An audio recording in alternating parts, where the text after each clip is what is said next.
예, 마가복음 이제 52번째 강해입니다. 세 가지 정의라는 제목으로 말씀을 나누고자 합니다. 오늘 원래 이 말씀 본문을 보면 따로 떨어져 있는 세 가지 주제입니다.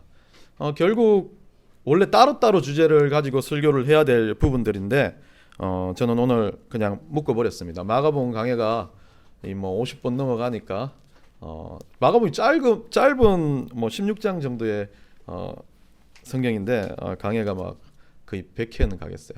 여하튼 그래서 조금 붙였는데 붙이면서 곰곰이 말씀을 생각하다 보니까 이 말씀을 예수님께서 성전 정화 그리고 또 예수님 십자가에 달리시기 전에 했던 이유에 대해서 생각을 해보면서 세 가지를 묶어내는 것이 낫겠다라는 생각을 하게 됐습니다. 결국 3이라는 어떤 숫자에 대한 개념부터 생각이 들었습니다. 그래서 제가 한번 찾아보니까요. 중국 사람들은 숫자를 좋아하는 숫자들이 8, 6, 9, 2 같은 숫자들을 좋아한답니다. 숫자 9는 중국 발음 모르겠어요. 오래 간다라는 뜻이랍니다. 숫자 장수의 의미를 이야기하고 6은 순조롭다라는 뜻을 가지고 있다고 합니다. 그리고 또 2 같은 경우는 어떤 쉽다, 쉬워진다라는 뜻으로 2를 사용한다고 합니다. 중국 사람이 가장 좋아하는 숫자는 8이라는 숫자인데 이 8이라는 숫자는 역시 중국적인 생각입니다. 들어온다 해서 돈이 많이 들어온다 해서 8을 좋아한다고 그럽니다. 그래서 이상한 중국의 경매에서 28번째 나온 아이템들은 무조건 2배 이상을 호가한다. 그렇게 8번째, 28번째, 18번째, 28번째 이런 이야기를 하고 있습니다. 결국 8, 2, 6 다 동일한 숫자들의 어떤 의미를 두는 건데 불교에서는 숫자 9에 대한 의미를 가지고 있습니다. 이게 영적인 힘이 있다라고 그들은 생각합니다. 완성, 완벽, 완전이란 뜻을 가지고 있습니다. 그래서 여러분들이 아는 불교 국가 태국이라든지 미얀마라든지 이런 국가들은 9라는 숫자를 상당히 존중하고 좋아하고 있습니다. 그리고 태국에서는 이 9에 의미를 많이 두어서 사람들한테 9라는 것을 많이 이야기하는데 이 9가 까오라는 발음을 썼는데 이 까오는 발전을 뜻합니다. 여러 가지 의미로서 숫자를 다들 좋아합니다. 근데 서양에서 여러분들이 좋아하는 럭키 7이라는 숫자, 이 숫자에 서양이나 유럽이나 미국이나 이런 쪽은 이 7이라는 숫자를 상당히 좋아합니다. 럭키라고 이야기를 하는데 이 근본적인 유래는 알 수 없지만 이 유래 자체를 따지다 보면 하나님의 창조에부터 유래되지 않았는가라는 말을 합니다.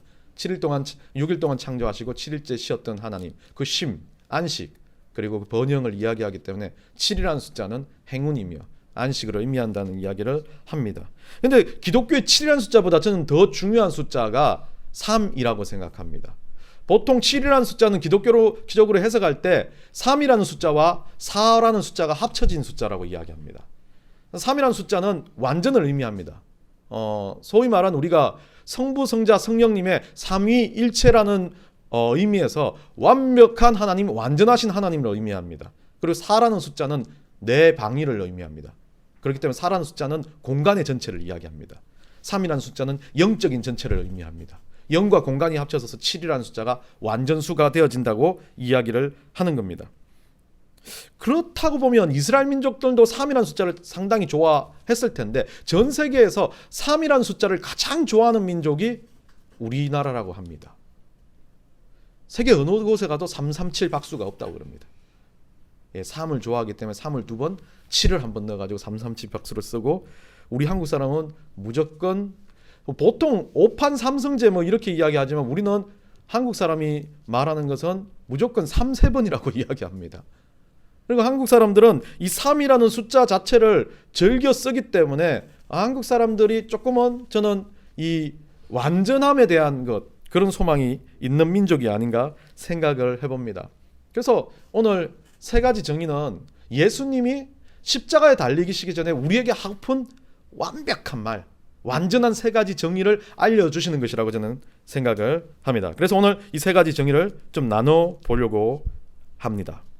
그 첫 번째 정의로 이야기하시는 것은 오늘 본문 35절에서 이 서기관들이 나타나서 이 예수님을 향해서 또다시 우리가 앞쪽에 지금 강의를 하면서 계속 질문 세례를 하는 것 여러 가지 들었는데 이제 바리새인도 질문했다. 뭐 거기에 있는 율법학자들도 질문했다. 이제 서기관까지 왔습니다. 이 서기관들은 기록하는 의무를 담당하기 때문에 율법도 알고 있었고 이 뭔가 다양한 지식들에 박식한 사람들이었습니다. 이 서기관들이 어쩌면 율법학자보다 더 율법에 대해서 확실하게 알고 있는 사람들입니다. 물론 의미는 잘 모를지 모르겠지만 기록하다 보니까 어디에 어떤 말이 있다는 것을 잘 알고 있는 사람들입니다. 그러다 보니까 이 서기관들이 예수님한테 질문을 합니다. 뭐라고 질문합니까? 그리스도를 다윗의 자손이라 하느냐? 그러니까 예수님한테 이 서기관들이 이게 예수님 다시 묻는 건데 예수님한테 서기관들이 당신이 그리스도의 다윗의 자손 아니냐? 당신은 그리스도라기보다는 육신으로 태어난 다윗의 족보에서 태어난 인간 아니냐라고 그렇게 묻고 있는 겁니다. 결국 이 질문에 대한 답으로 예수님은 그리스도는 다윗의 자손이 아니라 주님이시다라는 정의를 내려주십니다. 그 정의를 내려주시면서 36절에 예수님이 이 서기관들은 율법을 잘 알고 구약을 잘 알기 때문에 구약의 한 장을 한 구절을 갖다가 그들에게 설명을 합니다. 시편 110편입니다. 제가 한번 찾아서 읽어드릴게요. 시편 110편 1절부터 7절까지밖에 안 되는 다윗의 시인데요. 다윗이 이렇게 고백을 합니다. 110편 1절입니다. 여호와께서 내 주에게 말씀하시기를 내가 내 원수들로 내 발판이 되게 하기까지 너는 내 오른쪽에 앉아 있으리라 하셨다. 다윗이 자기의 고백을 하는 시 같지만 이상하게도 여호와께서 내 주에게 말씀하시기를이라고 이야기합니다. 자, 이것에 대한 설명은 2절에 나와 있습니다. 여호와께서 시온으로부터 주의 건능의 귤을 내보내시리니 주는 원수들 중에서 다스리소서. 그 여호와 외에 주라는 사람에 대한 것을 계속해서 다윗이 이야기하고 있습니다. 주의 건능의 날에 주의 백성이 거룩한 옷을 입고 절거히 헌신하니 새벽이슬 같은 주의 청년들이 주께 나오는도다. 여러분 찬양도 있는 그 찬양의 내용인데 새벽이슬 같은 주의 청년들이 그 찬양의 가사처럼 주의 청년이라고 합니다. 다윗 본인을 이야기하지 않습니다. 누군가 다윗이 아는 여호와 외의 주. 여기서도 이 주를 로드라고 이야기하는데 4절에 가서 이렇게 말합니다. 여호와는 맹세하고 변하지 아니하시리라. 이르시기를 너는 멜기세덱의 서열을 따라 영원한 제사장이라 하였도다. 구약에 있는 내용, 멜기세덱의 반차를 쫓아 오실 그분이라고 이야기했던 그분에 대한 이야기를 여호와께서 이야기하셨다라고 또 그 주에 대해서 다시 설명을 하고 있습니다. 5절에 가서 주의 오른쪽에 계신 주께서 주, 여기 앞에 주는 여호와 하나님, 그 오른편에 있는 주, 누군가 모를 그 주에 대해서 다윗은 이야기합니다. 그의 노하시는 날에 왕들을 쳐서 깨뜨리실 것이라.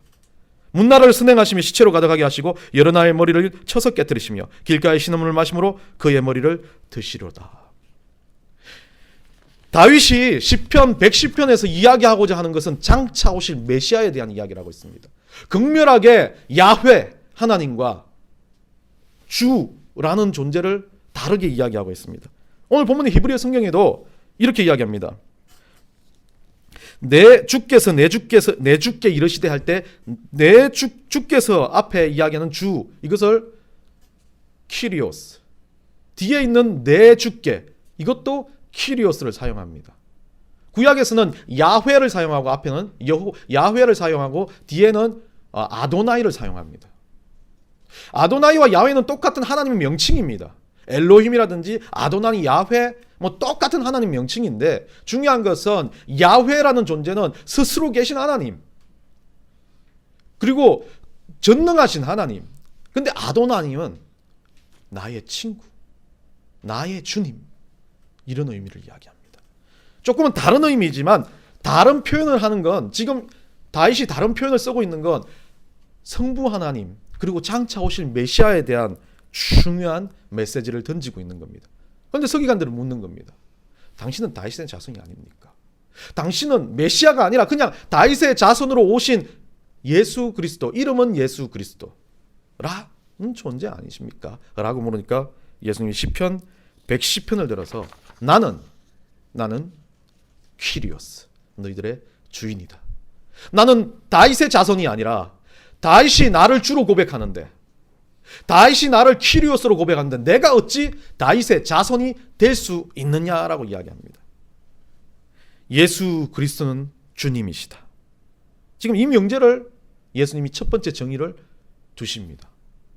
예수님께서 십자가에 달리시기 이제 전에 마지막 고별 설교와 같은, 여기 성전 안에서 고별 설교를 하는 내용입니다.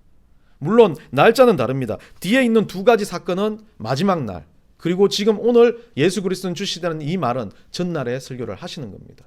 근데 이 세 가지를 합쳐지면 예수님이 그리스도인들에게, 아니 믿지 않는 모든 백성들에게 주고 싶은 첫 번째 전제가 너희들을 구원할 메시아가 누군지 거룩히 분별하라는 이야기를 하고 있습니다. 바로 예수 그리스도, 나는 너희들의 퀴리오스, 주인이다라는 뜻입니다.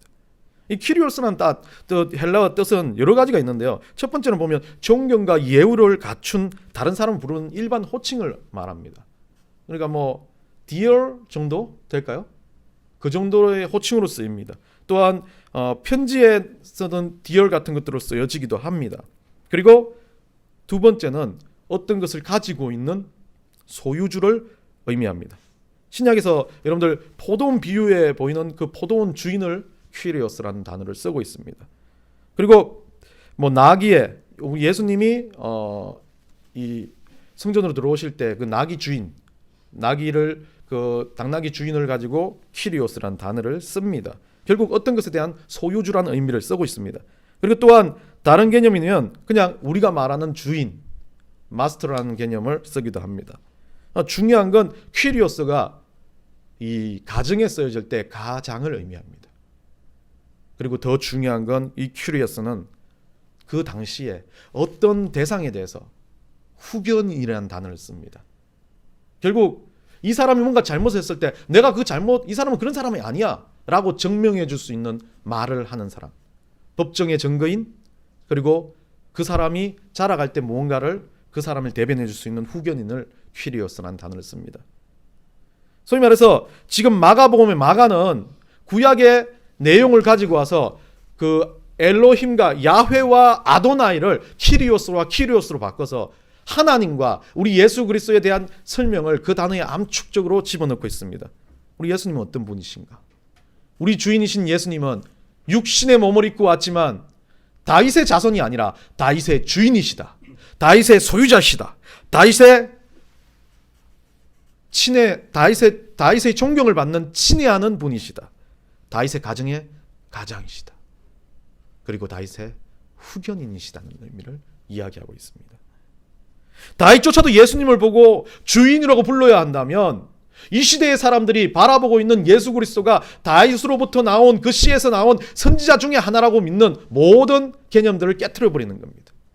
그리고 예수님은 그들에게 있어서 나는 너희들의 주인이다 라고 말해주는 겁니다. 예수님이 십자가에 달리면서 지금 고난을 받아야 될 그 상황 앞에서 예수님 우리한테 말합니다. 내가 너의 주인이다. 두 번째 정의는 오늘 본문 38절에서 40절 가운데 있습니다. 서기관들인데 서기관들을 향해서 예수님을 이렇게 말합니다. 긴 옷을 입고 다니는 것과 시장에서 문안받는 것과 해당인 높은 자리와 잔치의 윗자리를 원하는 서기관들을 삼가라. 좀 독특한 말이지만 서기관들은 바리새인과 조금 다릅니다. 여러분들 사두개인, 우리가 지금 사두개인 이야기도 나왔고 앞에 바리새인 이야기가 제일 먼저 나왔습니다. 그 다음 사두개인 이야기 나왔습니다. 부활이 없다.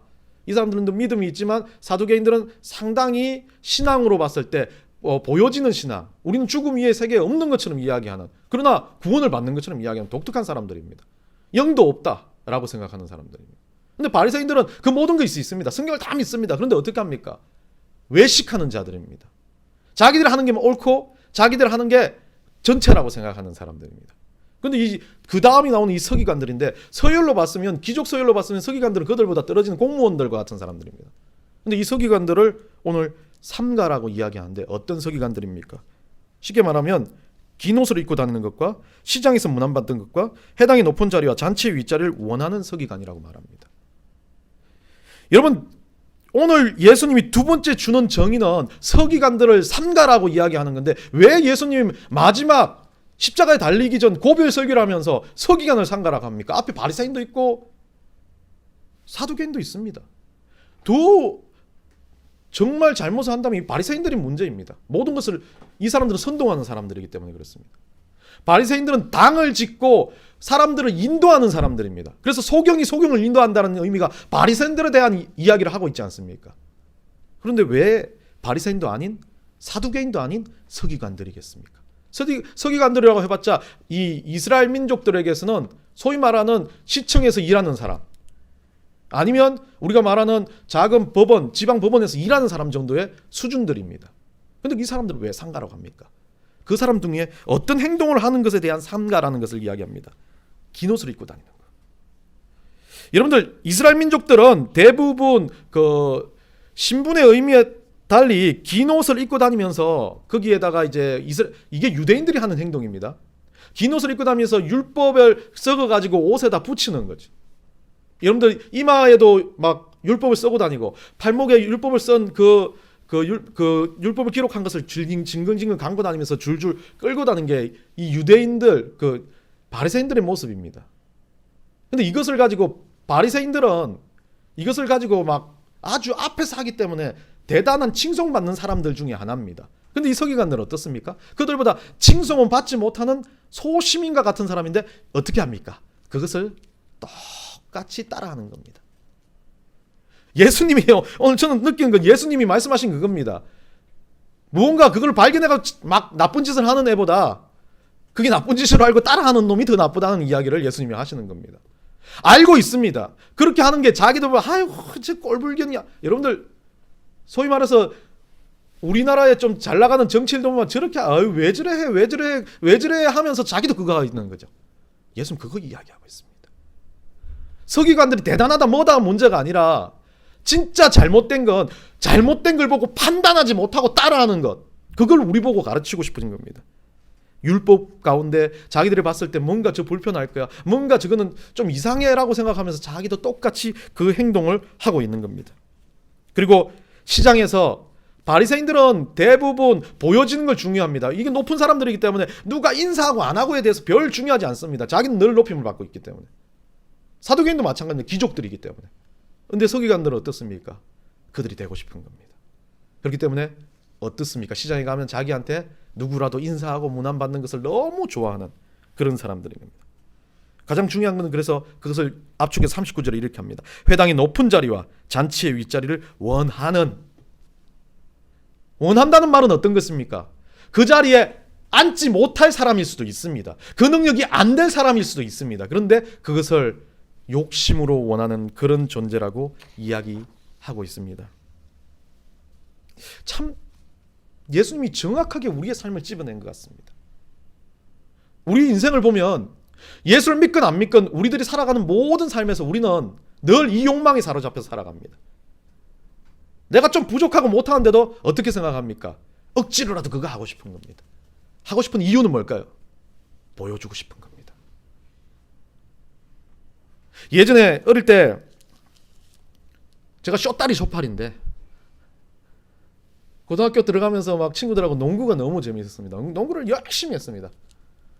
그런데 키가 작고 막 그거 하니까 농구를 아무리 열심히 해도 골밑에만 들어가면 뭐 슛도 못 때리고 막 이렇게 하다가 패스하는 게 끝나는 겁니다. 그래서 제가 열심히 노력해서 이 외곽슛을 잘 넣어야 된다는 생각, 열심히 노력해서 외곽슛 넣는 연습을 열심히 하고 친구들하고 농구 경기를 하니까 외곽슛이 막 그날따라 엄청 잘 들어갔습니다. 그러니까 막 친구 하나가 와서 저보고 야 한성은 농구 잘하네. 그러니까 그게 기분이 좋아가지고 공부도 안 하고 새벽에 아니고 야간 자선 맞춰서 2시까지 불빛도 없는 농구장에서 죽으라고 농구를 했습니다. 고등학교 3학년 동안.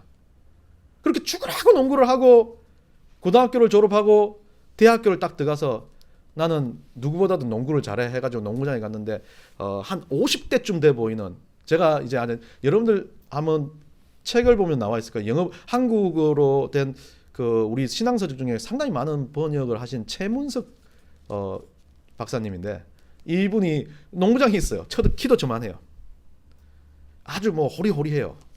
그래가지고 제가 이 최문석 뭐 박사님 좀 모르고 뭐 이 사람이 옷도 지저분하게 입고 그냥 운동하다 다 떨어진 신고 농구장에서 농구를 하더라고요. 그래서 저도 이제 같이 농구를 하면서 이제 농구를 같이 하자 이제 팀으로 하다가 이제 이 우리가 가장 키가 작으니까 둘이서 가위바위보해서 골라라 해가지고 팀을 골라가지고 막 했는데 옆에 이제 그 신학과 선배 중에 키가 큰 분이 있는데 그분이 그 최문석 교수님 자기 안 맞겠대요. 왜 그 짝하는 사람을 자기 큰 사람 맞냐고. 내가 충분히 맡을 수가 있다. 저 정도야 뭐 나이도 많아 보신 제가 살살 하겠습니다 라고 했는데 이분은 그때가 48이었나 그랬대요. 근데 저는 그분 뛰어가는 뒷자락도 못 잡을 정도로 완전히 뭐 폭망했던 기억이 납니다. 그러면서 앉아가지고 이야기를 하는데 그분이 그러더라고요. 저보고 몇 학년이냐고. 그러니까 이제 97학부니까 뭐 3학년이다 그렇게 이야기하니까 한 처음 보는데 농구장에서 처음 본다. 그래 농구 같은 거 별로 안 좋고 게임을 너무 좋아하다가 농구장에서 이제 처음으로 뵙게 됐습니다. 그러니까 그래 그렇게 이야기하더라고요. 자기는 지금 농구를 한 게 25년이라고 합니다. 그러니까 20살 넘어서 농구를 했다 그럽니다. 자기가 번역을 시작한 게 25년이라 그럽니다. 농구를 하고 번역을 시작하면서 자기가 그 신앙서적 번역을 하다가 신학교를 가야 되겠다 하고 신학교를 들어왔고 신학교에서 서강대 영문학과를 나왔어요. 그분이 모르겠어요. 하여튼 그러다가 신학교에서 계속 신학을 하면서 이제 박사 코스를 밟고 있다라고 이야기했습니다. 그러면서 그분이 하는 말이 그거더라고요. 자기가 농구를 시작한 이유는 저하고 똑같아요. 남들이 너는 키가 작고 그 운동 친구들이 그때 20대 때 다들 뭐 다른 운동을 할 때 너는 키가 작으니까 그 운동을 못해 라고 그거 하면 너는 그는 벌써 나이도 늦었고 뼈도 굳었는데 안 돼 라고 해서 자기는 농구를 보여주기 위해서 시작을 했답니다. 누군가에게 나는 악착같이 해서 보여줄 수 있어 라고 시작을 했답니다. 그러다가 농구하다가 30 넘어가서 허리를 크게 다쳤대요. 디스크로. 그래서 병상에서 누워서 자기가 곰곰이 생각해보니까 자기가 교만하더래요. 자기 인생에서 실패한 적이 없으니까 다 할 수 있다라고 생각했던 거예요. 근데 그걸 저한테 이야기하는지 모르겠지만 그 이야기를 해주면서 마지막에 그런 말을 하더라고요. 나는 선수도 아니고 나는 어떤 일을 하는 뭐 잘하는 사람도 아니라 농구를 좋아하고 즐기는 사람이 됐을 때 가장 농구가 재미있었다라고 이야기하더라고요. 다 하는 이야기였습니다. 뭐 아무런 저한테 감흥도 없는 이야기인데 이 설교를 준비하다가 그분이 했던 말이 생각이 나는 이 서기관들은 그랬다는 겁니다. 잘나지도 않고 대단하지 못했는데 그러니까 누군가에게 자기 수준에서 최선을 보여주기 위해서 노력을 했습니다. 근데 그 노력하는 건 중요한데 그 노력이 즐기거나 좋아하는 것이 아니라 누군가에게 자랑질을 하고 싶을 때 문제가 될 수 있다는 것을 예수님이 이야기하고 있습니다. 바리새인보다 어떤 대단 능력을 갖춘 사람보다 어떤 누군가를 악질적인 범죄를 저지른 사람보다 더 문제가 있는 게 예수님이 이거라고 생각하신 겁니다. 자기 스스로가 욕망이 사로잡혀서 모든 것을 눈 감아버리는 사람. 그러면서 40절에 그렇게 말합니다. 그들은 가부의 가산을 삼키며 외식으로 길게 기도하는 자니 그는 그가 받는 판결이 더욱 중하리라. 결국은 이들이 하는 것들은 모든 게 외식, 바리새인의 외식과 다른 외식입니다. 이들의 외식은 정말 자기 스스로가 그 외식을 해서 누군가에게 보여주려고 하는 외식. 그것 자체를 예수님은 강하게 비판하고 있는 겁니다. 여러분은 어떻습니까? 기도할 때, 신앙생활 할 때 여러분은 어떤 모습으로 신앙생활을 하고 있습니까? 신앙이 보여주는 것이라는 생각이 한국 사람한테 너무 꽉 들어차 있고 어쩌면 삶을 좋아하는 한국인에게 예수 그리스도가 가르치는 이 세 가지는 가장 중요한 우리에게 진리와 같은 말씀이라고 저는 생각합니다. 예배를 드리는 게 공로라고 생각하는 겁니다. 천주교와 똑같이 예배 한번 드리면 내가 하나님 앞에서 그 한 주를 때운 것처럼 생각합니다.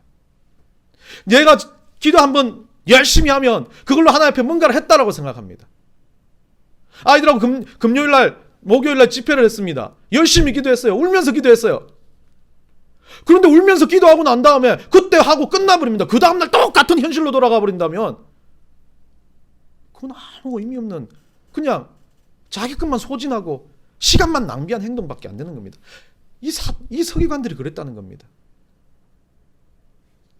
제가 고민스럽게 바라보는 게 그거였습니다. 어른들 따라하는 거. 집회가 분위기가 이러니까 분위기 따라서 그냥 울면서 기도해야 된다고 생각해서 막 우는 것처럼 행동하는 거. 그거보다 더 나쁜 게 없습니다. 삶과 모습과 자기가 가고자 하는 모든 방향은 바뀌지 않는데 남들이 그거 하니까 똑같이 경건한 척, 남들이 똑같이 하니까 기도하는 척, 말씀 보는 척 살아가는 그 그리스도인. 예수님 그거에 대해서 강렬하게 지금 질책하고 계시는 겁니다. 세 번째 정의는 과부에 대한 이야기입니다. 이 세 번째 정의는 가부의 흥금함에 모든 사람보다 많이 넣었다라는 정의를 예수님이 내리십니다. 오늘 가부의 이야기를 보면 부자가 있고 가부가 있습니다. 근데 가부는 2렙돈을 흥금했고 부자는 많이 흥금했다라고 합니다.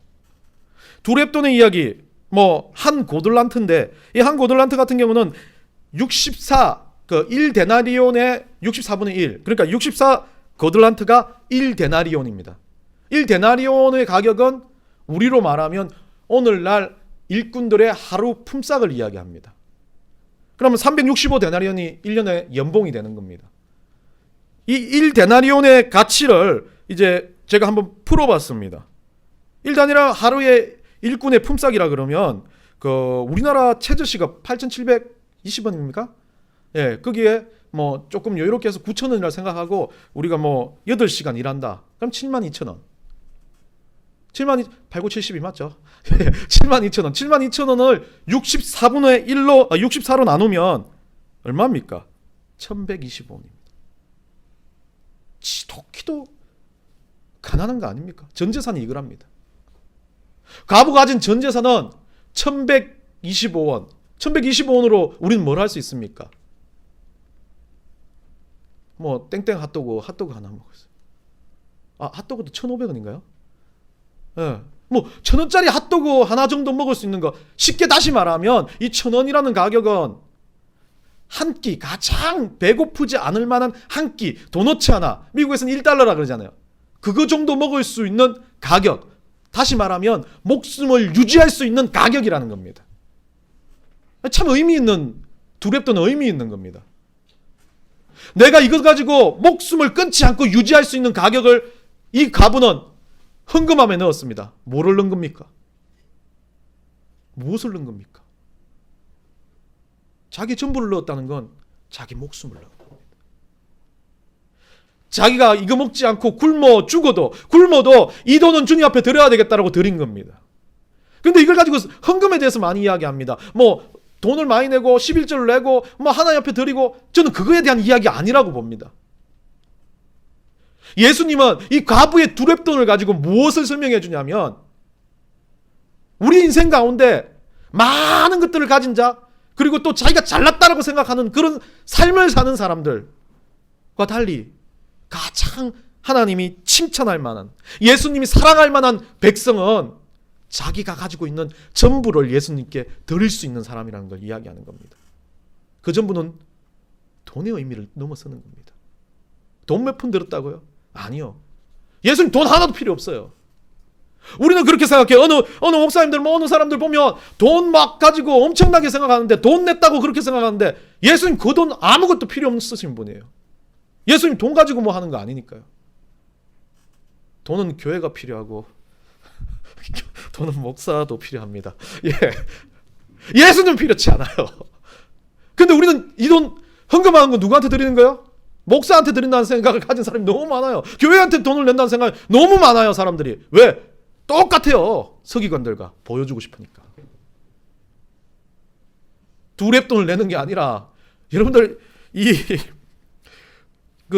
신약의 어떤 이야기들을 보면, 야사 같은 이야기를 보면, 이 사두개인이나 바리새인들은 헌금을 낼 때 어떻게 내냐면, 데나리온 같은 큰 동전의 단위가 크거든요. 그래서 그 동전 단위를 뭘로 바꿉니까? 렙돈으로 바꿉니다. 한 데나리온을 렙돈으로 바꿔와요. 그럼 128개가 되잖아요. 주머니 또 가져와서 짤랑짤랑. 그럼 헌금함에 넣을 때 어떻게 됩니까? 좌라라라. 그래서 이렇게 옆에서 다 평가를 이렇게 서가지고 감사합니다 하면서 평가를 하는 거죠. 좌라라라. 아이고 감사합니다 이렇게 되고, 땡 감사합니다. 이렇게 되는 거죠. 그때도 그랬다는 겁니다. 사람들의 생각이 꼭 드리는 것에 뭔가 내가 하나님 앞에 많이 드리니까 나는 신앙이 좋아. 많이 드리니까 뭔가 대단한 것 같아. 라고 생각하는 자기 만족에 빠진, 보여주는 외식에 빠진 그들 앞에 똑같이 연결되는 이야기입니다. 네가 뭘 드리고 있으라고 말하는 겁니다. 예수님은 그거 종이 쪼가리 하나도 필요 없다고 말합니다. 예수님은 그 종이 쪼가리를 넣는 마음을 보시는 거지. 종이 쪼가리 안에 들어있는 그 사람의 진정한 하나님을 향한 그 가슴을 보는 거지, 그 종이 쪼가리에 의미를 두지 않는다고 말합니다. 그래서 가부의 두 렙돈을 누구보다도 많이 넣었다라고 말합니다. 그러면서 예수님이 이걸 설명합니다. 그 여인이 뭐라고요? 그걸 드린 건 너희들이 가진 것 중에 조금 떼내가지고, 저도 좀 그래요. 저한테 많이 없지만 어쩔 때 돈이 많이 들어와요. 헌금을 여기까지 하면 벌써 생각이 나요. 여기까지 하면 다음 그래 이것도 해야 되고 뭐 오임세도 내고 갈래비도 내야 되고 이거 다 내고 난 마이너스가 되는데, 마음은 헌금을 처음에 마음은 빡 정해요. 이거 하고 싶다. 근데 계산을 해보니까 그거 헌금을 하고 나면 마이너스가 되는 겁니다. 막 갈등이 일어나요.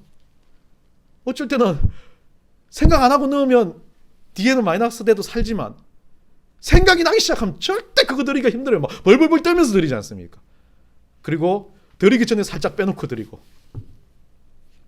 예수님은 헌금을 통해서 신앙을 이야기하는 겁니다. 단지 헌금뿐일까요? 예배 드리는 거, 말씀 보는 거, 신앙인으로 사는 거 똑같습니다. 이틀 전에 서울에서 내려온 우리 후배 하나를 보게 됐습니다. 달라스에서 뭐 살겠다고 뭐 오비자를 받아가지고 뭐 유명 비자를 받아가지고 미국으로 들어가면서 저한테 하는 말이, 저는 너무 가진 게 없고 할 게 없어요. 화가 확 나더라고. 자기는 부산 외대에 와서 강사로 강의를 하고 가고 강사를 물어보진 않았어요. 그래도 소위 말해 대학교 가면 100단위가 넘는다는데, 그러는 애가 저한테 제가 밥을 사주면서 말을 하는데, 저는 가진 게 없어요. 미국 들어가 보니까 뭘 해야 될지 고민이에요 라고 이야기하더라고요. 때리 패고 싶었는데 제가 그렇게 말했어요. 너는 교육부 지정 도서를 2-3권이나 썼지. 미국에서 전문인 비자로 오비자로 미국에 초청해서 가는 거지. 그리고 너는 양평에 땅도 있지, 집도 있지. 너는 법인으로 단체된 수익이 있는 코칭 센터도 있지. 네가 안 가졌다고 라고 이야기를 했어요. 그러면서 그 친구 저한테 하더라고요. 하나님 보시기에 다 가치가 없는 것들입니다. 그래서 형님한테 그렇게 묻습니다. 이걸 계속 가야 될까요, 말아야 될까요? 이게 완전 바리새인 것 같은 느낌이 확 드는 게, 한마디 해주고 싶었지만 저는 꾹 참으면서, 사랑하는 후배이기 때문에, 그래, 넌 네가 잘하는 거는 문교부 지정도서도 있으니까 미국 가서도 코칭을 해라. 그리고 돈 벌면 우리 학교도 좀 내라. 그렇게 이야기하고 웃고 말았는데, 여러분, 신앙이라는 게 좀 웃긴 게 그런 것 같아요. 이 친구처럼 그렇게 말하면 이게 진심인지 어떤지 모르겠지만, 진짜 그렇게 말하면 할 말이 아무것도 없어요. 이거 신앙인 그거예요. 누가 아무리 대단한 사람이 와가지고 문재인 대통령이 와서라도 그 앞에서 막 오만 이야기를 다 하고 뭐를 하는데, 저는 내 신앙 때문에 이것보다 이거의 가치를 크게 생각지 않습니다 라고 말할 수 있는 존재라면 우리 예수님 얼마나 기뻐하실까요? 근데 죄송해요, 그 친구를 기뻐하시진 않는 것 같아요. 제 마음이 안 기뻐하는지 모르겠지만 우리 음씨를 기뻐하시지는 않는 것 같아요. 그래서 제가 쓰다보면서 이야기했어요. 신앙 참 좋다 라고 이야기하면서 웃으면서 그렇게 이야기하는데, 솔직하게 다시 이야기를 하더라고요. 저보고 미국으로 왔으면 좋겠다고. 막 흔들렸어요. 많이 흔들렸지만 이야기했습니다. 우리 넥스트가 있기 때문에 못 간다. 이게 하나님이 주신 내가 가야 될 길이다 라고 이야기를 했습니다. 어제 제가 스카우트 제의를 받았었어요. 아래. 너무 기분이 좋더라고요. 미국에서 100명 되는 교회라는데 담임으로 오라는 거잖아요. 눈이 동그래지신 분들 저한테 감사해야 돼요. 저 그거 포기했어요. 죄송합니다. 여하튼 마지막으로 말하는 예수님의 마음은 그거예요. 네가 이것에 마음이 있냐? 우리 교회 오면 늘 생각하죠. 성도도 없어. 뭐 집사님은 이게 좋대요. 그 집사님 때문에 이래 될 수는 있는 건 알겠지만 이게 좋대요. 작고 가족 단위로 너무 좋대요. 교회 오는 게. 그런데 저는 교회 올 때마다 집사님하고 마음에 달려. 의자가 비었네. 내가 기도를 더 해야 되나? 아니면 학교에 있지 말고 아침에 좀 전도를 나가야 되나? 막 이런 마음이 수없이 반복을 해요. 그런데 여러분도 그런 마음 들 거라고 생각해요. 교회 안에 앉아 있으면. 우리 교회는 왜 이렇게 작냐?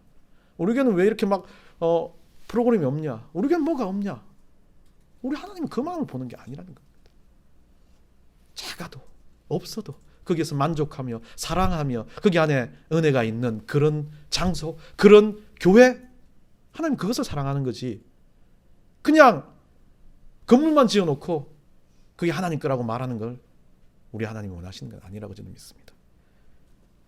오늘 본문의 말씀처럼 우리 교수면 마지막에 우리에게 세 가지 정의를 말씀하시 주십니다. 이 땅을 살아가는, 어쩌면 사람들은 다 마지막 때니 뭐니 이야기하는 이 땅을 살아가는 우리들이 이 세 가지 정말 외식하지 않으면서 살아가는 인생, 무엇보다 내가 하는 마음과 정성을 다해서 우리의 하나님이 원하시는 그 헌신을 하며 살아가는 인생, 그러면서 우리 그리스도를, 우리 예수님을 당당하게 세상 앞에서 주님이시다, 메시아다, 나를 구원하신 십자가에 달리신 그리스도, 그분 때문에 내 인생에 있는 모든 가치를 내고도 나는 그분을 따를 하나님의 백성이라고 고백하는 여러분들이 되시기를 간절히 축원합니다.